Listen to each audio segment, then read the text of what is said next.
for joining me today. I'm Nikki and I'm Sew&Snip. Right, today we're talking about macrame. So a bit different from sewing. But Stacey J on her vlog challenged me to make something with all the macrame bits and pieces I had by the end of March. So I'm here today to share what I've done. So yes, Stacey J was having a sort out of her sewing studio on her vlog, and she pulled out of her cupboard lots of rolls like this, which were macrame, wool or string or yarn. And I said to her I was exactly the same. I made a macrame plant hanger in a class about a year, 18 months ago. And that sort of started the bug. My daughter bought me a little kit from Prima that was to make a little wall hanging for a birthday present. So yes, and I did those, and I bought loads of other bits and pieces to make some more, and of course they've just sat there waiting.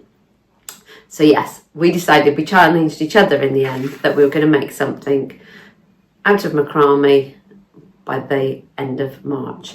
Now, Stacey J has also made something as well, so she is doing a separate vlog, so hopefully it should be out about the same time, so please head over and listen to hers as well. So yes, macrame. So if you've never sort of heard of macrame before, which I'm sure you all have, it's a craft of tying parallel strands of cord into knots, and the type of knots, the order you do them, and the number of strands that you use will create the different effects and different patterns that you can make with it. So you can buy macrame cord in all different colours, different thicknesses. This one is a cotton 3mm. Yeah, so it's got quite nice sort of texture to it. I can't remember where I bought them. It might have been the Range. If you're in the UK, I think it might have been the Range that was selling them. And then this one, which is more of it's almost sort of like plaited cord for macrame, but that was from Hobbycraft, and they class that as a chunky weight, but I would say it's probably slightly thinner than the 3mm cord. Then you can also buy lots of kits or boxes with hoops and beads in it. And then I also did have this one as well, which has got, sorry, it's a bit reflective on there. It's got the wooden dowels, which you can use for the wall hangings, and also the wire frames to make sort of dream catchers and different ideas. There's a couple of pictures on the back there, but again, I don't think you can see them. I will be putting some pictures in. So yeah, so I did a bit of searching to decide what I was going to make. Now the first one that I made when I did a class, we're lucky enough to live in a village that's got a little cafe that does some craft sessions, and she was doing a macrame workshop there. So I made this one. So if I hide behind the spider plant. So yes, it's got the twisted cords, and then it comes in to hold the pot. So yeah, I was really happy with that one, really pleased with it. So I always planned that I was going to make some more. So I did a bit of searching online, and I've come up with a few websites that you might want to go and look at that link to YouTube videos, and there are loads of YouTube videos. So I'm sure if you type in macrame in the search in YouTube, you'll come up with lots of them. But I've gone for websites that do the links through to a lot of different classes, but also videos and vlogs, but also give written instructions as well for some of their projects. So to start off with, there's macrameforbeginners.com. Now this one's got lots of ideas of everything you can make, from wall hangings to plant pot holders to dream catchers and trees of life, which is what I thought when I bought the green was my thought of making. I'll put a picture in of one. It's the tree that's made in the round frame, and so then you have the tassels coming down from the bottom of the frame as well. Now, I saw these a lot when we travelled to Mexico. They were on sale everywhere, and they had some fantastic huge ones, but obviously they wouldn't have fitted in my suitcase to come home. So when I did a bit of macrame, I thought, right, I'm going to buy the green because I'm going to make a green one of this tree. Haven't got round to that one yet, but yes, that's got some ideas for that on this website. So yeah, macrameforbeginners.com, and that's got lots of instructions about where to start, what you need.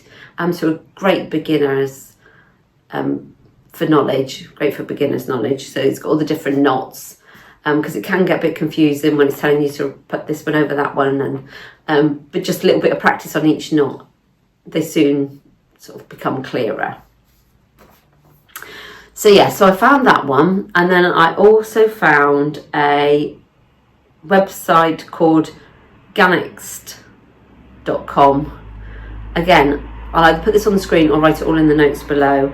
And on their website, they had 30 easy and free macrame patterns. Now, they had it listed as beginner, intermediate and expert makes, whole variety of things, everything from bookmarks to large wall hangings, bags, and even articles of clothing I think were linked to, like belts and different things. So yeah, that was lots of different ideas on there. To start off with, you could do little things like making a coaster, and so you could practice the knots and how you do the fringing. So yeah, great resource if it's something you're going to just start as well. But I decided I was going to make another plant holder because I love my plants. As you can tell, they're everywhere out here in my conservatory. So I thought another plant holder would be good, but something that could hold a smaller pot in, because I've got lots of smaller pots. And I found on sarahmaker.com, she did 21 free plant hangers. So she listed all of those, and there's lots of different ones. And first of all, I was going to do one that you could hang on like a picture hook on the wall. I'll put a couple of the photos in, the ones that I saw. One was you had the dowling at the top so that it hung flat and then come down into holding the pot. And one was more like a little basket that hung up. I thought both of those were great, but I thought they were a little bit more of a complex make, and I needed to practice the different sort of knots a little bit more. And I needed something that wasn't going to take too long, because I know that it was going to be a busy month, so I wasn't going to get a lot of time to do it. So yeah, so I decided on one, which I'll put the picture here, and you had to measure out, I think it was 8 strands that were 3 meters long to start with. So yeah, it's quite long strings you're working with. And I decided you had 2 options for how you started it. You could start it by folding the long lengths in half and making a loop at the top with different knots, or by attaching onto one of the rings. So they're basically just like curtain rings. So I decided to use one of those as my starter. Now, I may have made it in this one. Now this one, as a full ball, was 109 yards, 280 grams. Now, I've finished my plant holder, and I've still got loads left. I could probably make at least 1, if not 2 more sort of plant holders out of this, or possibly a wall hanging. So there's still it goes quite a long way. So yeah, so that's all sort of all the details. As I said, that I've found lots of different YouTube and websites where you could just pop on just to look up a knot. On this one that I did, she did list how to do each knot, and there was links to go through to different things as well. As I'd already done some of the knots, I didn't find it too difficult, so I went back and looked at the notes I'd made from when I made my previous one, because there's square knots, there's half square knots, there's larks, that, yeah, there's all different, there's a list of different knots. So when I was learning from the first one, I just sat down as she told us each bit. I wrote the name of each bit because I knew when I come back to do it, I wouldn't remember any of it. So yeah, it was good to get that back out, and it was good to sort of look at a new website to see how she described different knots, whether she was making it sound easier. So I should stop waffling and I'll show you the planter that I made. So here we go. So I should push you back a bit so perhaps you can see a bit better.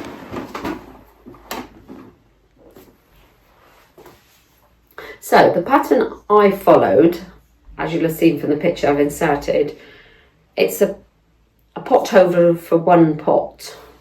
So as I said, I started off with the ring, looped over and did the first square knots, and then split it into the 3 different sections and carried on doing the knots. And then you come down, leave a certain amount of space, then you do this twisted section, which is done by the half squares, and then sort of the baskets section by bringing alternate pieces together to make this sort of basket. And then it comes down to bring it together, another twisted knot, and then it should be the tassels. Now when I got to this part on it, I had so much of the yarn left that I thought it was going to be a waste just to cut it off. So I decided to hack the pattern a bit, and I sort of basically repeated the pattern from the above bit,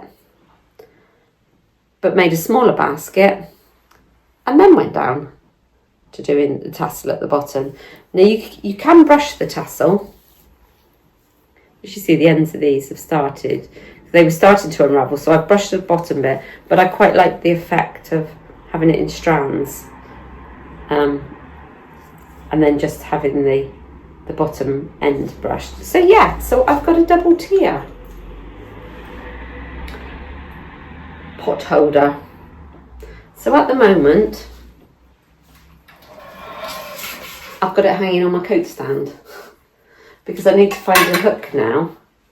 Because my original one that I made, that one goes on the window catch out here in the conservatory. But obviously the double one, I think it's going to be too long. I think I'll keep knocking it.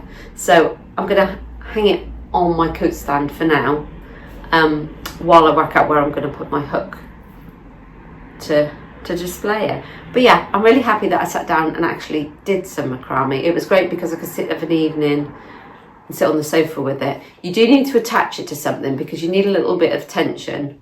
I managed to sort of just hook it up to the table, coffee table in front of me, and pull it. When I went and did a class, she did like a tripod with a hook on so that you could stand up. And actually I did find standing up was probably easier to do it. But yes, it's just seeing what works with you. So yeah, really nice little project to do. Thanks for Stacey for setting that challenge, and I hope you go over to watch her now to see what she's been doing, or if you've come from Stacey J's to watch me, I hope you've enjoyed our little challenge against each other, and maybe you'll pop back to see me again another time. And that's it for now for today, but I'll see you again next time. Bye.